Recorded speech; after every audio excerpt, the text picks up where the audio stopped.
Welcome to the Restricted Handling Daily Intel Brief. Let's dig in. Here's what's been going on in Russia in the last 24 hours. Today's picture starts in Europe, but it doesn't stay there. What came out of the G7 summit in France signals a shift in how the West is thinking about this war, not just in terms of support, but in terms of time horizon. Leaders are no longer talking about short-term stabilization. They're talking about sustained industrial backing for Ukraine, expanded sanctions pressure on Russia, and something that really stands out: the idea that Ukraine may start producing Western-designed weapons systems under license, closer to or even inside its own industrial base. That matters because it changes the math. This is no longer just about shipments leaving warehouses in Europe or the US. It's about building a war economy pipeline that can actually keep pace with a long conflict. Air defense missiles, interceptors, long-range systems. The language coming out of the summit makes it clear. The bottleneck is production, not intent. And there's another layer here. The political tone is shifting too.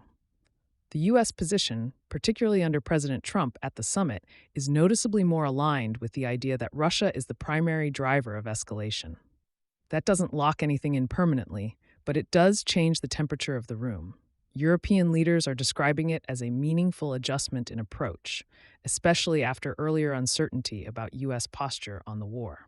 So you've got three things stacking at once: more willingness to fund Ukraine, more openness to sanctions escalation, and a serious push to scale defense production through licensing. That combination is what moves this conflict from a supply-limited war to a production-limited war.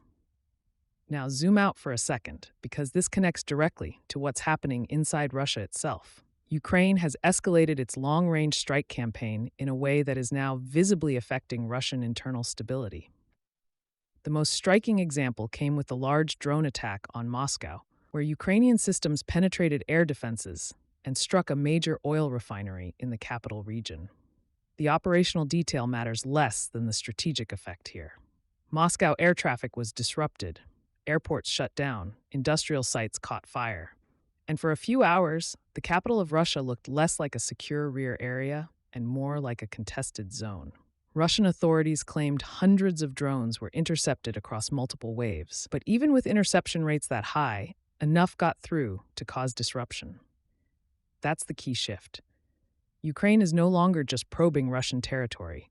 It is creating repeated, large-scale pressure events on infrastructure that directly feeds the Russian economy and domestic fuel supply. And this isn't isolated. It ties into a broader pattern.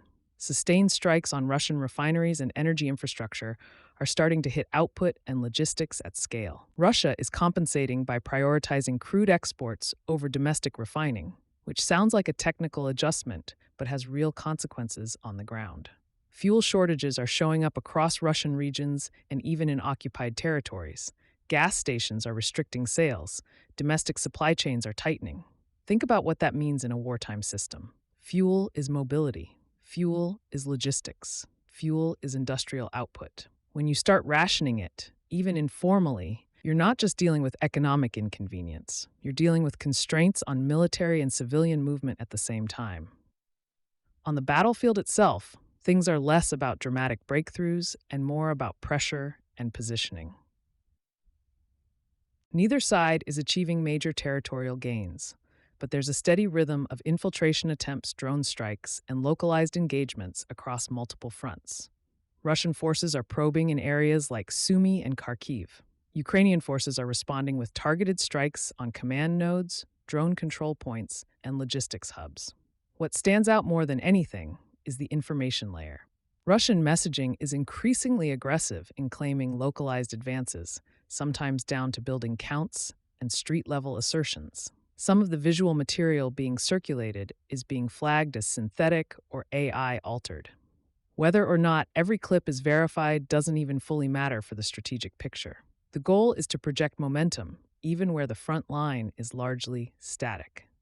That same information pressure campaign extends beyond the battlefield. There's a renewed push in Russian-linked networks around older narratives, including revived claims about biological labs in Ukraine. These aren't new stories. What's new is how they're being packaged and distributed, using fabricated media formats that mimic Western outlets and attempt to create confusion in information channels that are already saturated. Now, shift north, and you see another layer of complexity forming around Belarus. Belarus is increasingly functioning as a hybrid extension of Russian operations rather than a separate observer. Ukrainian officials report rising drone activity entering Ukrainian airspace via Belarusian corridors. At the same time, Russia and Belarus have both amplified claims about alleged Ukrainian attacks tied to Belarusian civilians, which Ukraine denies. What matters here is the pattern: narrative alignment, air corridor usage, and gradual integration of Belarus into Russia's operational ecosystem without formal escalation into a new front. That's a slow burn risk. Not a sudden invasion scenario, but a steady normalization of Belarus as part of Russia's strike architecture. Economically, Ukraine is dealing with a different kind of pressure. Russian strikes on ports and logistics routes are starting to affect grain export capacity in a measurable way. Estimates suggest exports through key Black Sea ports could fall significantly if the current tempo of strikes continues. That matters not just for Ukraine's wartime budget, but for global grain markets. Ukraine is still a major supplier of wheat and corn internationally, and disruptions here ripple outward fast. At the same time, Ukraine is adapting. Units like reconstituted elite formations are increasingly focused on deep logistics disruption rather than frontline breakthroughs. Their operations target fuel routes, transport corridors, and infrastructure nodes across occupied territories. The logic is cumulative pressure, not one decisive strike, but a steady degradation of movement and supply inside Russian-controlled space. That approach is showing up in places like Mariupol's broader region and along key road networks feeding occupied zones. It forces Russia to reroute, extend supply lines, and operate under constant drone surveillance and intermittent strike risk. Over time, that doesn't just slow movement. It reshapes how logistics are planned entirely. There is also a technological layer evolving underneath all of this. Ukraine's drone ecosystem is increasingly adaptive, integrating AI-assisted systems, extended-range communications, and battlefield improvisation that shortens innovation cycles. Some units are effectively iterating capabilities in real time under combat conditions, which creates a feedback loop Russia is still struggling to match at scale. Finally, there's a quieter but important signal in humanitarian and structural exchanges. Russia and Ukraine continue to exchange remains of fallen soldiers in limited, structured arrangements. It's one of the only consistent channels of coordination left between the two sides, and it underscores something important.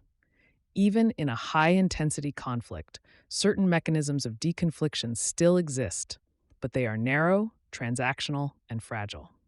Thanks for listening.